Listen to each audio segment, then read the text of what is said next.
যোৰহাটৰ চিনেমাস্থিত ATCL খেলপথাৰত আজিৰে পৰা 10 দিনীয়া সদৌ অসম ভিত্তিক 14 বছৰ অনুৰ্ধৰ ক্ৰিকেট প্ৰতিযোগিতাৰ শুভাৰম্ভ কৰা হয়। চিনামৰা ক্ৰিকেট কোচিং চেণ্টাৰ চমুকৈ C4 উদ্যোগত চিনামৰা যুৱ উন্নয়ন সন্থাই আয়োজন কৰা এই প্ৰতিযোগিতাত অসমৰ বিভিন্ন স্থানৰ 12টা দলে অংশগ্ৰহণ কৰে। অসমৰ উদীয়মান খেলুৱৈসকলৰ ভিতৰত প্ৰতিভাৰ বিকাশ ঘটাই তেওঁলোকৰ খেলৰ যোগ্যতা উন্নত কৰি অসম আৰু ভাৰতৰ ক্ৰীড়া জগতৰ নাম উচ্চ স্থানলৈ লৈ যোৱাই এই খেলৰ মূল উদ্দেশ্য।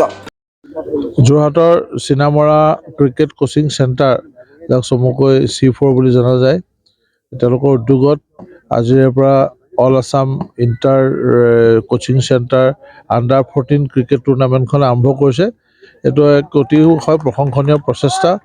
আমাৰ ক্ৰিকেটৰ যিটো জনপ্ৰিয়তা ক্ৰমবৰ্ধমান আৰু ক্ৰিকেটৰ যিটো চাৰিওফালে ইয়াৰ যিটো সকলো ক্ষেত্ৰত ইয়াৰ যিটো সৰ্বস্পৰ্শী যিটো ব্যৱস্থা, তাৰ তুলনাত আমাৰ কণ কণ ল'ৰা বা ছোৱালীহঁতৰ খেলাৰ কাৰণে কিন্তু পৰ্যাপ্ত টুৰ্ণামেণ্ট আমি দিব পৰা নাই ক্ৰীড়া সংগঠকসকলে।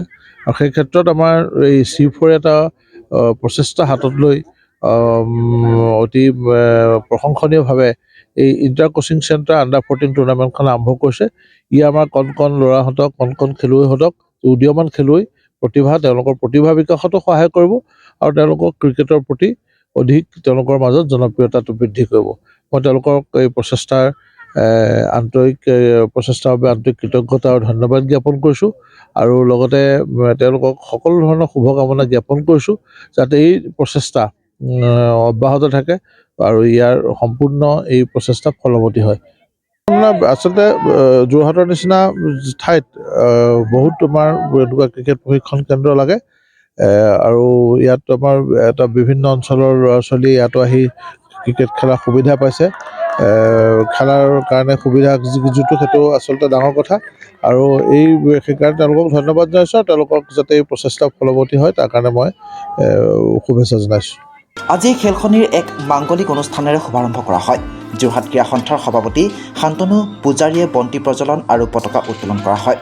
আনহাতে ৰঙা ফিতা কাটি আৰু পবিত্ৰ নাৰিকল জলেৰে বিশিষ্ট ক্ৰীড়াবিদ ধ্ৰুৱজ্যোতি সভাপণ্ডিত আৰু বিশ্বজিৎ সভাপণ্ডিতে প্ৰতিযোগিতাৰ শুভাৰম্ভ কৰাৰ লগতে অনুষ্ঠানত মুখ্য অতিথি হিচাপে উপস্থিত থাকে যোৰহাটৰ জিলা ক্ৰীড়া সন্থাৰ সম্পাদক জুল খাউণ্ডৰ লগতে বিশিষ্ট ব্যক্তিসকল। লগতে উপস্থিত থাকে অক্ষয় ৰঞ্জন চাংমাই, ভৱানী দাসা, সিদ্ধাৰ্থ বৰুৱা, অংকুৰ বৰুৱাকে প্ৰমুখ কৰি ভালেকেইজন গণ্যমান্য ব্যক্তি। যোনটো কৰিব লৈছিলোঁ, সাধাৰণ আমি এদিন ফিল্ডতে কথা পাতিলোঁ কেইজনমানে যে কিবা এটা কৰোঁচোন আমি উঠি অহা ল'ৰা ছোৱালীখিনিৰ কাৰণে। এইটো কাৰণে আমি ষ্টাৰ্ট কৰিলোঁ। আজি এইটো বাস্তৱত পৰিণত হ'ল আৰু সেইটো কাৰণে ভাল লাগিছে মনটো। আৰু আমাৰ উদ্বোধন শান্তনু পূজাৰী দা আহিছে, বহুত আহিছে তেনেকুৱা গণ্যমান্য ব্যক্তি। খুব ভালকৈ আমাৰ মাজত উদ্বোধনটো হৈ গ'ল, তাৰ কাৰণে থেংক ইউ চবকে। আৰু আপোনালোক আহিছে তাৰ কাৰণে আমি ধন্যবাদ জনাম। Reporter live.